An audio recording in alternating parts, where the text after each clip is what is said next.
Magandang gabi po. Ngayon po ay araw ng Miyerkules, October 11, 2023. At narito na po ang resulta ng ating 9 p.m. PCSO Lotto results today.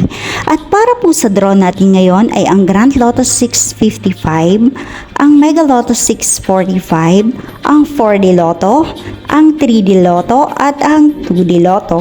Para po sa mga bagong nanonood, huwag niyo pong kakalimutan mag-subscribe sa aking channel at pahit na din po ako ng notification bell para updated po kayo lagi sa aking mga bagong upload.